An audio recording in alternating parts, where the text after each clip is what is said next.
Victoria Principal seemed to have it all: fame, fortune, and a love story straight out of Hollywood. She was swept up in whirlwind romances with Tinseltown's elite, and when she married, it seemed like a love built to last. However, behind the glitz and glamour, trouble was brewing. In a move that stunned everyone, she walked away from her marriage without looking back. Was it betrayal, a hidden scandal, or something even more shocking? Now, at 75, Victoria is finally breaking her silence, revealing the real reason behind her sudden divorce and how it changed everything.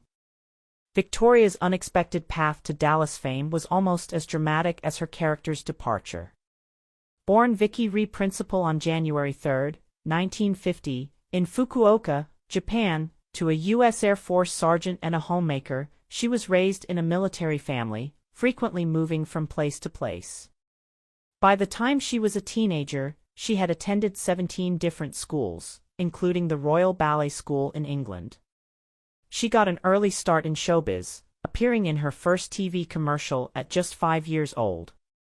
Despite her interest in acting, after high school she initially pursued a career in medicine, attending Miami-Dade Community College in 1968. However, her plans changed dramatically after a near-fatal car accident caused by a drunk driver. Recovery took months, and as a result, she re-evaluated her future. Instead of returning to college, she moved to New York City to pursue acting, eventually studying in Europe and landing in Los Angeles to chase her Hollywood dreams.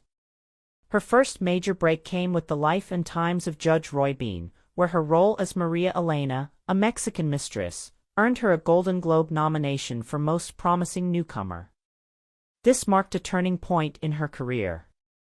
A few months later, after filming in Arizona, she returned to Los Angeles to find paparazzi waiting at the airport. Her role in Earthquake, 1974, solidified her place in Hollywood, where she landed a lead role as Rosa Amici, impressing director Mark Robson with her bold appearance change for the role. The film became a huge success, earning Oscar nominations and Golden Globe nods. However, by 1975, Victoria was disillusioned with acting and took a step back, becoming a talent and booking agent. She even considered pursuing law school.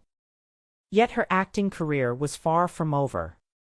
In late 1977, Aaron Spelling offered her a role in the Fantasy Island pilot. Though she had law school on her mind, she took the role but later asked to be written out of the show. However, fate had other plans.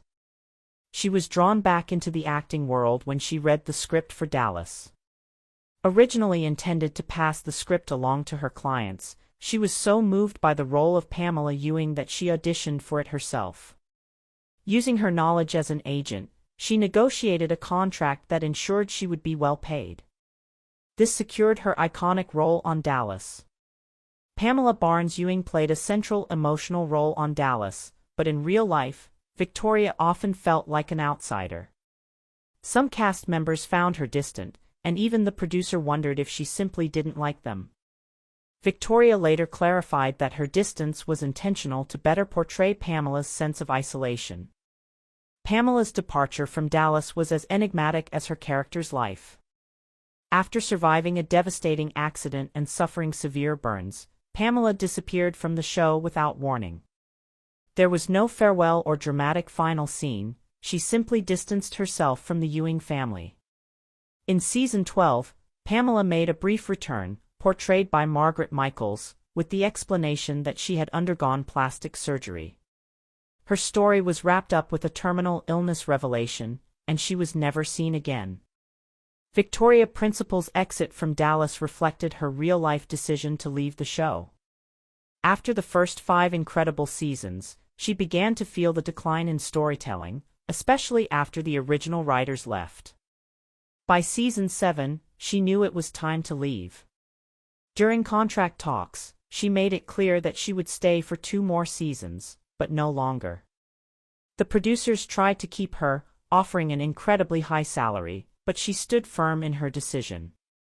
When she filmed her final scene, none of the main cast members were present, and the producers, who had not informed the cast of her departure, tried to salvage the situation. They even released a statement saying she had been fired. Victoria, however, clarified the situation, but by then the media narrative was set. After leaving Dallas, Victoria Principal focused on her production company, Victoria Principal Productions, and made several TV movies. She made guest appearances on shows like Home Improvement, Just Shoot Me, Family Guy, Providence, and The Practice. Her last major TV role came in 2000 when she appeared in the primetime soap Titans, but the show was cancelled after just 11 episodes. Following this, she stepped away from acting for good. Victoria Principal's time on Dallas was a defining moment in her career. While the show's legacy continued without her, her departure signified a new chapter, one where she took control of her own narrative. Victoria Principal has been reflecting on her time on Dallas and everything that came after. She has all these great memories, and in an interview with People, she talked about how she always knew the show was going to be a hit. Even though it started off a little slow, the moment it really hit her was in early 1980. It was a Saturday, her day off, and she had a simple plan: visit Fox Hills Mall to browse a furniture sale and look for a new sofa for her den. What seemed like an ordinary errand on a quiet afternoon quickly turned into something unexpected. As soon as she arrived at the store, everything changed.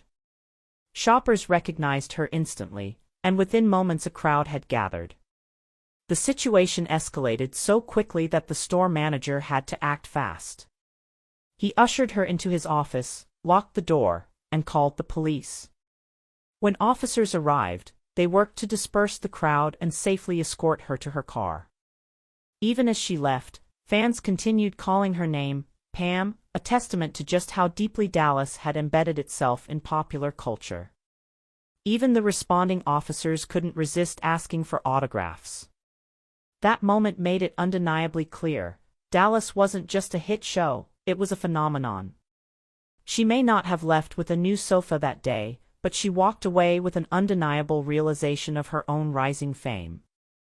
From the moment she auditioned, she knew Dallas was something special. The role of Pam instantly captivated her; she couldn't imagine not playing the character. She secured the part and remained with the show for 9 years, cherishing those early seasons as some of the best television had to offer. But after 7 years, things began to change. 2 years later, her time on Dallas came to a dramatic end with Pamela's tragic exit, pregnant and caught in a fiery car crash. She wanted her departure to be definitive, and in her own words, getting blown up definitely felt final. Of all the episodes she filmed, though, there's one that stands out above the rest. In an interview, she talked about her absolute favorite, the two-parter Masked to Me. That one meant a lot to her because of Barbara Bel Geddes, who played Miss Ellie. The two of them had a special bond, always joking around and calling each other cute names. But there was something deeper there too. Barbara had been through so much, losing her husband, battling breast cancer, and having a double mastectomy. When Principal first read the script, she was furious, thinking the writers had stolen Barbara's personal story. However, Barbara told her she'd actually been involved in shaping the episode to make sure it was done right.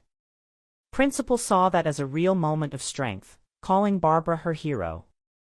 To Principal, those episodes were Dallas at its very best; no surprise that Barbara won an Emmy for it. After leaving Dallas, she did not maintain close contact with her co-stars. While there were occasional phone calls, they never socialized regularly. Each cast member had their own life. Patrick Duffy, Steve Connolly, Larry Hagman, and Linda Gray were all married with children, whereas she was single. Their differing lifestyles and priorities naturally led them down separate paths. So, when Dallas came back on TNT in 2012, with some of the original cast returning, Principal wasn't interested. She shut down the rumors quickly, stating that Bobby and Pam were the Romeo and Juliet of Dallas, and that just like Shakespeare wrote it, their love story was supposed to have a tragic ending. She wasn't about to change that. Her final Dallas episode aired in 1987, with Pam caught in a massive explosion in the fall of the House of Ewing, marking the end of her time on the show. She left knowing her journey as Pam was complete.